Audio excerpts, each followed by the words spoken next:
Hey guys, what is going on? Hayden here with Tyler and Philip doing some E3 predictions and speculation.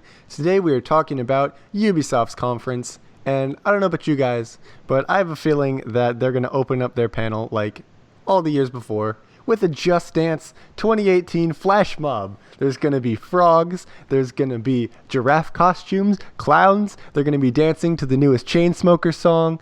That is my speculation. All right, what's next? What Give I me a was, second. you know what, Tyler?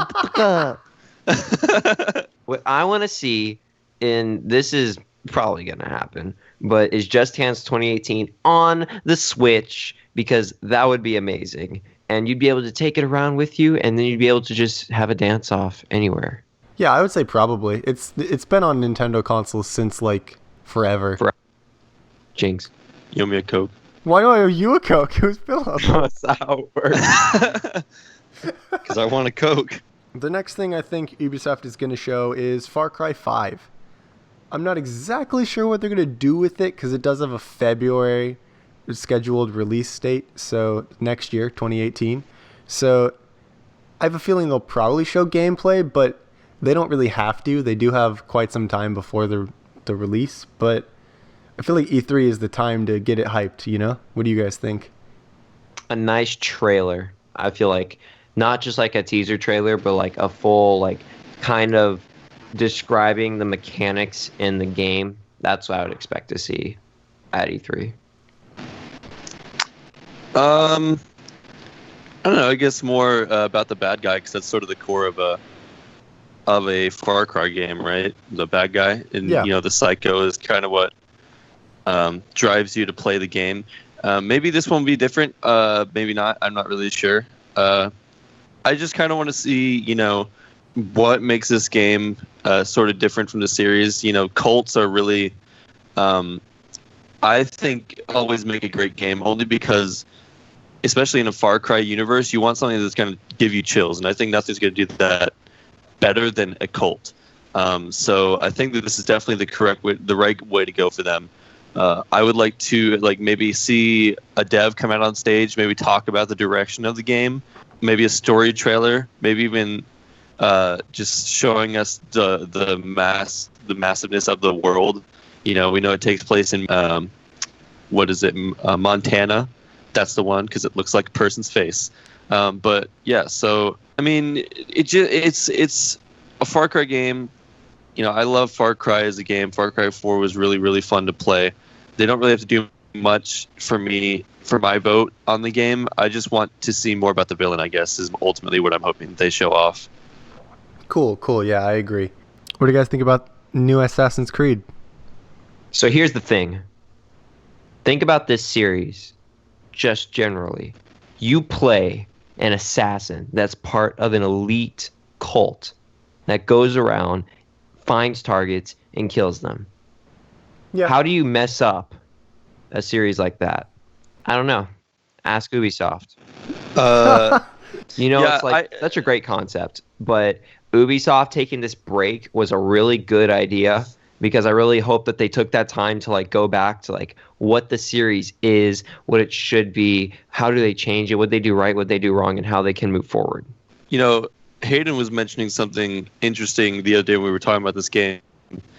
And I have to agree. It's like, what made Assassin's Creed 2 so great for me was not, you know, the fact that you had all this machinery like in Syndicate or like in, you know, some more recent Assassin's Creeds. It was, one, the story. I mean, literally, because if you look at the story, actually, it wasn't even the story, because all you do is you go from person to person assassinating them. Like, there's not much of a story there. It was, you know, I had two blades. I could blend into a crowd. I got to meet people like freaking Leonardo da Vinci and like use something that he created, these characters that are memorable, make these experiences that are memorable. And you know, 3, although the characters were bland, I enjoyed 3 because of the fact that it was, you know, in the heat of the Revolutionary War. It wasn't like, you know, nothing was really going on. I did not like the way that they were like, Connor is the only reason that America won the Revolutionary War. That was a bit ridiculous. But I think if they kind of strip back and just, make a good story, make it fun to play, have a character that's memorable, that makes you go like, hey, like that was really cool meeting. Like if this is in Egypt, being like, yeah, I met King Tut playing in freaking Assassin's Creed. It was really, really awesome, and I really enjoyed that experience. So I think that they can do a lot of right with this, especially them having taken a year off. I think that's always good to kind of take a hiatus and a break from something to refresh your mind about what made it so great in the first place. Mm-hmm. I agree with you, Tyler. And one of the things you mentioned about Assassin's Creed 3 was the fact that they took like actual history and then they kind of like wove their own sort of timeline into what actually happened. And that's one of the coolest parts about Assassin's Creed, like, meeting Leonardo da Vinci and being like, oh my gosh, it's like the Assassins were there the whole time and we just didn't even know about it. And they sort of like strayed away from that in the more recent games to where it's like not the most crucial points in history, like the Revolutionary War and so on and so forth. Mm-hmm. Yeah, I'd have to agree. And I mean, a lot of the historical figures in a lot of the more recent games kind of felt like they were just like pulling names out of a hat. Like Alexander Graham Bell, he made the telephone, guys. He didn't make weapons for the assassins. I really don't think so. Charles Dickens did not hire assassins to go and kill people. I don't think so. Well, and like, I think of Black Flag too, where it was so freaking cool because it's like you met Blackbeard and Captain Kidd and like these legendary pirates. But not only did you meet these legendary pirates, you became a legendary pirate yourself. And that like you had your ship, you had your crew. You even had like your first mate that you went to talk to and like had these conversations with about situations going on. And Edward was a human, not just some computered thing. And it was such a good, like, that game I did thoroughly enjoy from this series. I think I can say that honestly. But since they've gone downhill, I think, and I hope that they'll kind of pick up from the ashes like a phoenix out of Egypt. And ow, Jesus. That was really loud. I'm wearing headphones. But yeah. I think that they can do a lot of good with this game if they do it right. Definitely. Basically. And The Crew 2 is a thing, guys. No. No, it's not. Nope. I refused. No. No, next. I'm going to go to South Park. Well, hold on. Actually, let me say this about The Crew 2. Yeah. If we can get Collision, if we can get Wrecking into this game, because in The Crew, trying to flip something was literally impossible. It's like, no, I want mayhem in a car game.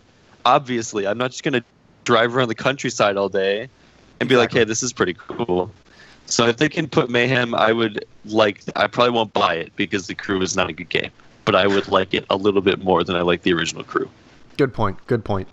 Another game that I'm not super stoked for, but I know other people are, South Park Fractured But Whole. Don't sugarcoat it, man. It's the fractured butthole. Yes. Inflection, though. Yes. But they're definitely going to cover this game because it's coming out this holiday. So they're probably going to show a good amount of it because the first one was really popular. So, they're definitely going to be covering that game. But there's not much for me to really speculate on it. I mean, we already know the story. I'm not really that interested in it. I don't know if you guys are. Well, I'll say that a lot of YouTubers that I watched play it really enjoyed it. They had a lot of laughs. I think that it's good that this game can do that. I mean, it's an RPG, and it's got like that immature humor, but a lot of people do like it. And I'm not going to sit here and because I don't like the game, and neither of you guys are doing this, but I just want to say this for like people watching. I'm not going to sit here and just with this game be like, it's a terrible game. It's not. People really enjoy it, and that's really awesome for them. They enjoy it. It's not my personal bag of chips, but the fact that they're making a game that a lot of fans like is really great to see. Exactly. Yeah. Well put. I don't think I would be able to say it any better than that. And I want to say something. Go South for it. Park is doing something. This got really real. South Park is doing something that very few people have been able to do, and that is they took a TV show and made a video game out of it, and they Yeah. didn't completely flop. Like, You mean like the Rugrats? yeah, That's a definitely. good point, though. It's a good point. Yeah. Another thing we're probably going to see a little bit of is Rayman Legends Definitive Edition is coming to the Switch. So we're probably going to get a little bit of information about that, potentially. Yes. But I'm not expecting too much. Probably maybe a release date or something. But yeah, now I think I want to move to a game that I'd really like to see, but I really don't know if it's going to be a thing. And that is a new Splinter Cell game. It has been quite some time since we saw Sam Fisher in action. In action. 2013 was Yeah. when Blacklist came out, so it's been 4 years now since the last game. And I'll say this: Ubisoft has said that they want to keep Tom Clancy's vision going with his game, with like the game franchises. And last year was actually, I guess that was this year, Wildlands, which is Ghost Recon, which is Tom Clancy. Rainbow Six was the year before. I think it's about time in that cycle that we see Splinter Cell come back with, another Tom Clancy story to be told. So Yeah, I definitely agree. I would love to see a new Splinter Cell game. And another thing is that Metal Gear Solid, another really great tactical espionage game, but because of the falling out with Kojima and Konami, that's no longer really a threat to the Splinter Cell series. Like that was the big competition, and that's not a thing anymore. So Splinter Cell is really the only existing franchise that still can be made that is that style of a game. So if they made it, they would have like zero competition unless a new company came out with a new one, completely different IP. yeah, So I feel like I would like to say that it's potential. Yep. yeah. I want to hope for it because over the years I've had a lot of laughs because of Splinter Cell, like in Conviction with the in like the tutorial, there's a door that you can, if you're playing co-op, can kill the other person just by opening it. Yeah. It's quite fun. And just the whole like aspect of one of you is being incredibly stealthy and the other one is being reckless is just like so fun. And Splinter Cell is responsible for a lot of like really good video game memories that I have. So to see the game come back and kind of in a revamped graphical way and another God, what's his name? Sam Fisher story to tell, because I mean, there's like, I want to say 4 games, maybe there's 5 or more, I don't know, but I think there's 5. there's not a lot. Yeah, so that's 5 stories in this man's life. He's pretty old now and whatever, but if they went back maybe even and just did another like story of when he was younger of a big heist, like I would be okay with that too. Just to play as Sam Fisher would be awesome. I love the Splinter Cell games. Yeah, my one request is that it still be split screen. Split screen is really falling to the wayside, and it really gets me upset. But I really hope that this game is split screen, because like you said, some of my best video game moments are from the Splinter Cell series because of split screen. So I would love to see split screen come back if Splinter Cell makes a return. Definitely. So the last game we're going to talk about, we're going to probably talk about this in the next video as well, the Nintendo panel, but the Mario and Rabbids Kingdom Battle Ubisoft Nintendo crossover game. Have you guys seen like all of the pictures and infographics about this and stuff? I Yes. have not. Okay, so basically They all have cannons. everybody has laser They all have like cannons on blaster their master arms, cannons. and it's like Like an Mega Man RPG style deal with exploration and turn-based combat. And I'm really interested to see what exactly it is, because I think it can take 2 approaches. I feel like it's either going to be super easy and be like, hey, baby's first RPG, that style of game, or it's going to surprise a lot of people and be a lot more in-depth than they're expecting. But I feel like those are the 2 routes it could take. What are you guys thinking? I'm not really thinking much about it, I don't really I'm not really a big fan of like crossovers, you know what I mean? Except for when it comes to like fighting games, like new characters being introduced to fighting games possibly. So I'm gonna see what happens, you know? We'll see if it's a good game or not. Got it. Yeah. What about you, Tyler? I am curious. Do you think when they say open world with turn-based combat, do you think it's like Legend of Zelda 2, where like if this is the Legend of Zelda I'm thinking of, where you walk around like the map, and when you run into an enemy on like the giant map, it goes into like a turn-based combat? Do you think it's going to be like Pokemon kind of thing, where it's like a bird's eye view, and then you'll run into like an enemy, and then turn-based combat happens? Or do you think it's going to be like Mario 3D World, where it's like a literal like fleshed out entire world, and somehow they incorporate turn-based combat into that? You know, I'm gonna take a rabbit trail, and I'm gonna say that I think it's probably gonna rabbit trail. be more similar to the Paper Mario and Mario and Luigi RPGs. Hopefully. Oh, that'd be actually really cool. Because those were like they weren't side scrollers, but they were like that Pretty much. style 2D. of 2D. And I think this one is going to be 3D, but I hope that it's still that sort of angle. And Yeah. I hope that the turn-based combat doesn't have some crazy gimmick tied to it. Yeah. That's basically all I can request. I also hope that because they're taking such a different light on the Super Mario Mushroom Kingdom, that they give the characters personalities. Another thing I'm wondering is who's working more on it, the Ubisoft side or the Nintendo side? Or are they working equally together on Judging by the slogan that they gave Princess Peach, I think Ubisoft is working on it more. it? Why? What's the slogan they gave Princess Peach? She's the badass princess. Oh, that is not. That's not a Nintendo move, no. So I feel like Ubisoft is more responsible for this game than Nintendo. But that's also not really like Rabbids is kind of a kids game, so that's really interesting that they did that for this crossover. And it kind PG-13 of makes me think that hey, it might The be rabbits have grown up. a little bit more in depth than people are thinking. It might be a little bit more of a RPG that people want to play. Yeah. But But yeah, if it that's flops, I'm blaming Ubisoft. yeah, no, I probably would as well, just because I feel like they definitely have had their hands deep in it. But Wow. What a way to say that sentence. yeah. But I feel like they've definitely worked on it more than Nintendo. That doesn't Yeah. mean I do think Nintendo has had their say, but I feel like it's kind of like a Hyrule Warriors type deal where like Tecmo Koei Yeah. went and made the game, and then Nintendo was like, yeah, that's cool, that's fine. I was gonna say I kind of get the impression that it's sort of like Nintendo's like, yeah, you can use our licensed characters like Mario, Peach, so on and so forth, to make this game.